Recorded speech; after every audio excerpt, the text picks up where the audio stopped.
Olá pessoal, sejam bem-vindos a mais um vídeo aqui do curso sobre os juizados especiais criminais.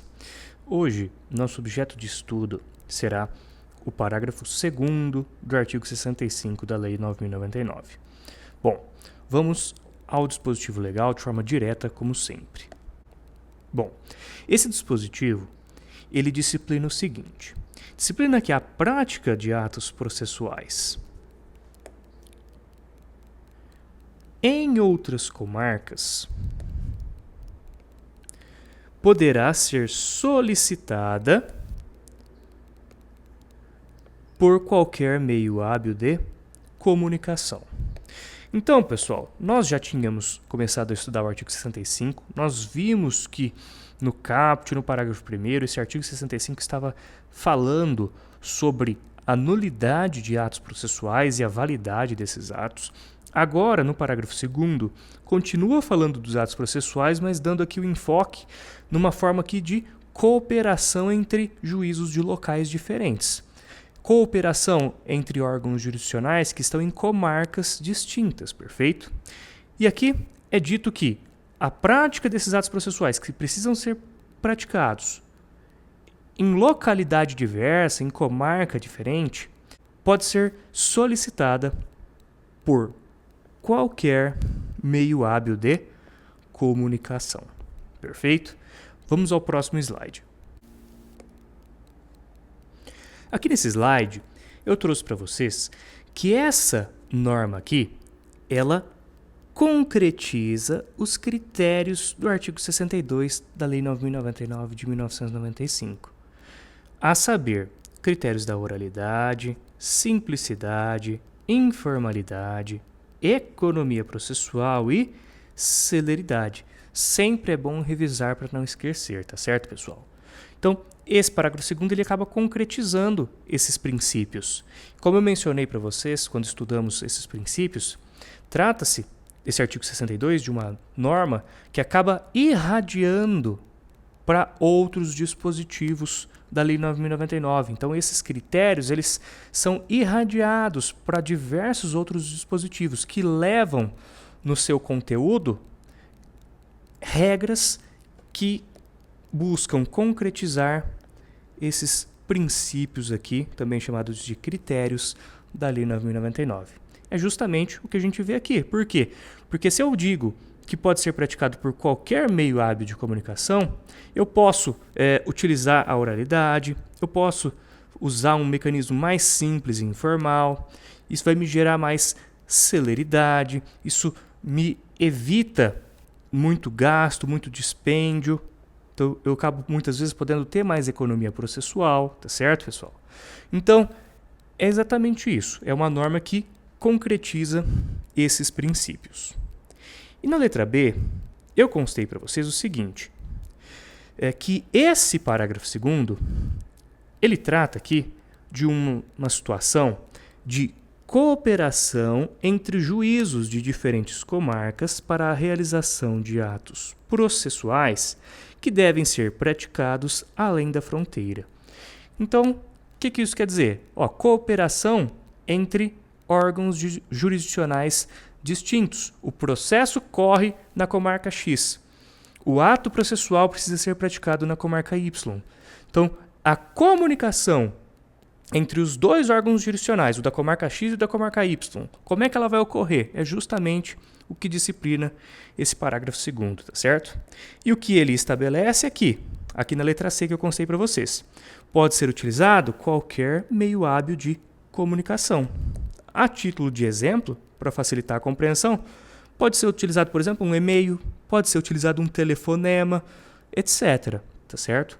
De forma a privilegiar esses critérios da Lei 9.099, de forma simples e informal, ok? Isso, pessoal, evidentemente, não quer dizer que não vai haver documentação nos autos. A título de exemplo aqui para vocês, imaginem que seja feito aqui um telefonema e aí o escrevente, né, o técnico que trabalha na comarca em que corre o processo do GECRIM, ele pode fazer o telefonema e certificar, fazer uma certidão. ó, telefonei e avisei isso aqui. Ou pode mandar um e-mail, ou certificar, ou até juntar o próprio e-mail no processo para demonstrar lá, para documentar que foi feito, tá certo? Não quer dizer que é feito de forma escondida, não é isso. Quer dizer que é feito de forma simples e prática, mas não tem nenhum problema aqui em fazer a documentação. É até bom, é até útil que seja documentado para que os atos processuais eles fiquem claros, né? Fiquem evidentes para todo mundo, não haja nenhuma dúvida quanto à lisura do processo, tá certo? Mas então, para que vocês compreendam aí, pode ser utilizado qualquer meio hábil de comunicação. Não precisa haver formalidade extrema, tá certo? E aqui na letra D de dado, eu constei um exemplo para vocês. Nós vamos ler esse exemplo e tentar responder a pergunta que tem no final. Consta assim. Imaginemos um caso em que o processo ele é de Campinas e o réu reside em Santos. Então, já começamos aí, olha. O processo corre no GCRIM de Campinas, mas o réu reside na comarca de Santos. Continua assim o exemplo. Foi solicitado pelo juízo do GCRIM de Campinas a citação no endereço X que fica em Santos. Então o processo é de Campinas, está correndo no GCRIM de Campinas, mas o réu mora em Santos.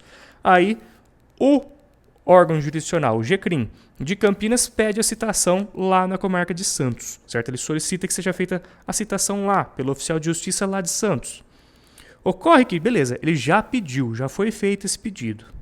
Ocorre que surge a notícia de que o réu mudou para o endereço Y, também em Santos. Então, olha aqui, pessoal. O réu, ele estava no endereço X, que era em Santos. Ele passou ao endereço Y, também em Santos. E essa citação aqui, ó, ela ainda não tinha sido feita. Ainda estava lá para o oficial de justiça de Santos cumprir a citação, tá certo? Perfeito.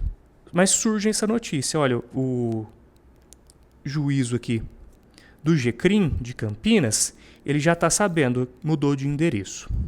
Aí eu pergunto para vocês aqui, o que, pessoal, que pode ser feito para garantir a agilidade nessa citação? O que pode ser feito? Vamos pensar em alguma solução à luz desse parágrafo 2º? Por exemplo, posso sugerir aqui que seja enviado um e-mail ou seja feito um telefonema pelo funcionário do GCRIM de Campinas, avisando o funcionário lá de Santos, olha, o endereço que eu tinha te passado, que era o endereço X, ele não é mais válido, tá bom? A pessoa mudou. Agora o endereço é o endereço Y. Ele pode ligar, ele pode mandar um e-mail, depois ele pode certificar nos autos, olha, avisei, tá bom? Que trocou o endereço. E assim, o funcionário lá de Santos, ele já vai cumprir o ato de citação no endereço correto. Então eu não preciso de uma formalidade muito grande, eu posso comunicar a prática, solicitar a prática de atos processuais em localidades diversas de uma forma mais simples, mais informal, tá certo? Então essa é uma possibilidade do que pode ser feito, tá certo, pessoal? Bom, espero que vocês tenham compreendido e gostado desse vídeo e até a próxima aula.